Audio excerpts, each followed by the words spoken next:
Chapter 2. Welcome to Goblindom. The swamp was alive with sounds. Frogs croaked in an off-tune symphony, while insects buzzed with an almost cheerful fervor, flitting about in the moist air. Herbert blinked at the peculiar surroundings. An encroaching fog shrouded everything in a sepia hue, the haunting whispers of the swamp echoing around him like ghosts from a bygone era. If he had hoped for clarity, he was sorely mistaken. "Oh yeah! You best get used to all dis if you wants to live," the goblin giggled, hopping in place, its long ears flopping with each animated bounce. "We're not in human territory anymore. Here, it's all about goblin games." Herbert took a deep breath, processing the information. "Start an empire," he had said. But where? How? The swamp, with its murky waters and twisting paths, felt like a hellish maze of lost ventures. Still, despite the stark contrast to his past, a curious spark of determination ignited within him. "What's your name, Goblin?" Herbert asked, fixing his tattered clothing and straightening his spine. He tried to project an air of authority, though the crude fabric felt more like a costume than an outfit befitting a ruler. "Name's Grebe," the goblin exclaimed. "I'm the best goblin scout in all of Goblindom. Well, me and a few others. But mostly me. What about you, big guy? What do you call yourself?" Herbert hesitated. The name Herbert Thorne felt like an anchor dragging him back to a world that had crumbled. "You can call me Thorne. Just Thorne." "Thorne," Grebe squealed with delight, bouncing on his toes. "That's a strong name. It sounds bossy. You gonna be the boss of us goblins now, Boss Thorne?" "Exactly," Herbert said, a wry smile creeping onto his face. "I intend to be a very effective boss. But first, I need to learn about this realm. What's the lay of the land?" Grebe nodded with serious enthusiasm, clearly eager to enlighten his new master. "Dis here is the Swamp of Wallow. Most goblins call it home. We got three main clans, the Grubby Hands, the Sticks, and, the Murkies.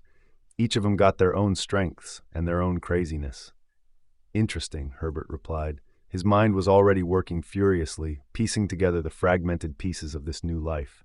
Strategic alliances, leveraging unique strengths. He had played this game before, albeit in a different arena. "And which clan are you from?" "Me? I'm with the Grubby Hands." Grebe puffed his small chest proudly. "We's the cleverest of the goblins. We knows how to dig up shiny things and make amazing potions out of 'em. But we also eats a lot of mud pies," he admitted sheepishly. "Potions and shiny things," Herbert mused, his eyes glinting with burgeoning ideas. "That sounds like a valuable resource. And what makes your clan different from the others?" Grebe's expression turned serious, his voice dropping to a conspiratorial whisper. "Well, the Sticks are good at making traps and sneaky ambushes, practical stuff. But the Murkies are, well, let's just say much better," Herbert replied, his voice filled with fervor.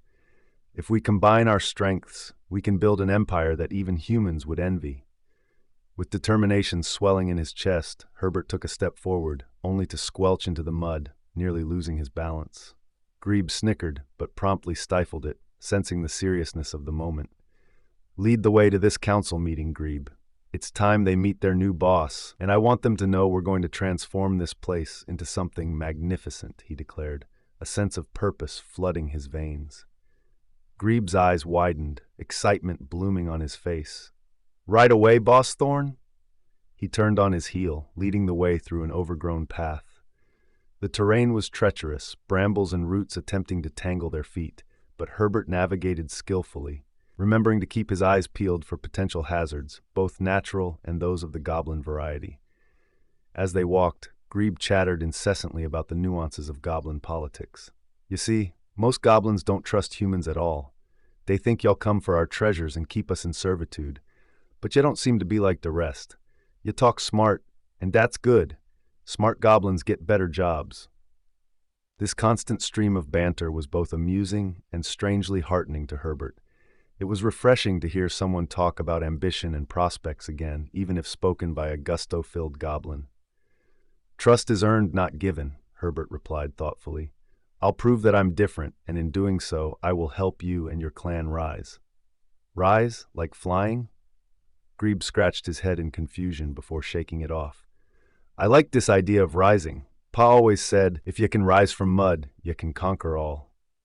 Finally, they approached a clearing. Herbert's eyes widened as they stepped into a space dominated by an elegant yet crude mound, the Grubby Hand's central meeting place. It was constructed from mud piled high, interlaced with glistening pebbles and shards of colored glass hues sparkling under the filtered sunlight that poked through the canopy.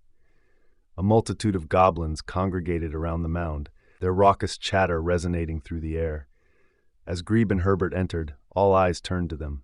The atmosphere shifted immediately from chatter to hushed whispers. "Grebe, who's that behind you?" A taller goblin with a crooked nose stepped forward, crossing his arms. He had an imposing presence, despite being no larger than Herbert's waist. He wore a belt adorned with various trinkets, trophies perhaps, signifying his status.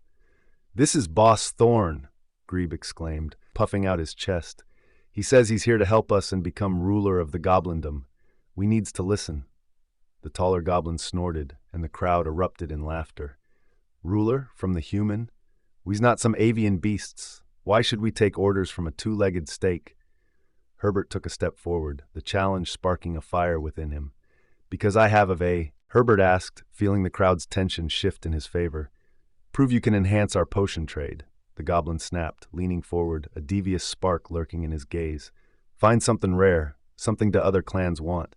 If you can bring it back, then maybe we'll take you seriously, Boss Thorne." Herbert's mind raced, the thrill of the challenge suddenly invigorating. "What if I could?" "Listen up," the tall goblin interrupted, raising a finger. "We need you to retrieve luminous moss. It's a legend, you know. Grows deep in the bog of whispers, but it's guarded by a nasty swamp beast. You can't just waltz in there and pick it. You gotta be cleverer than that." He leaned closer, and the absorbed crowd moved a fraction nearer, surprisingly invested in the discussion. "Get us some luminous moss, and you'll earn respect.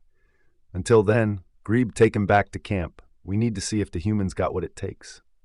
As murmurs of skepticism circulated among the crowd, Herbert felt his resolve strengthen. He had faced greater odds before.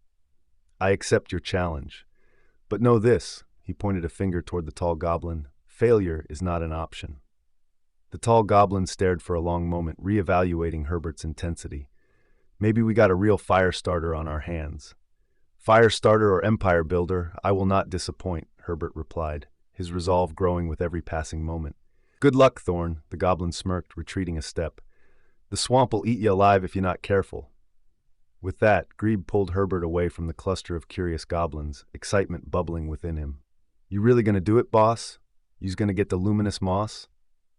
"I will," Herbert replied, enthusiasm flashing in his eyes. "And once I bring it back, we'll change the very fabric of Goblindom. Strategies, alliances, power all can be ours with the right ambition." Grebe nodded vigorously, awe lighting up the goblin's face. "This is gonna be great. I never thought we could be more than just muddy little folk. If we can pull it off, the world will know Grubby Hands." Herbert smiled, heart racing with anticipation, his newfound purpose beginning to take shape. This swamp wasn't just the threshold of a new life. It was fertile ground for ambition and dreams long smothered by corporate chains. With every step deeper into Goblindom, the vision of a goblin empire flickered before him, vibrant and alive. He could already see the blueprint, an empire rising from the swamp itself, redefined by a human's ambition, created through the unity and cunning of goblins. Thorne was determined to rise. A dragon amidst frogs, he would not let the opportunity slip away. The adventure had just begun, and nothing would deter him from claiming his destiny. The swamp, chaotic and dark, would be but the breeding ground for greatness.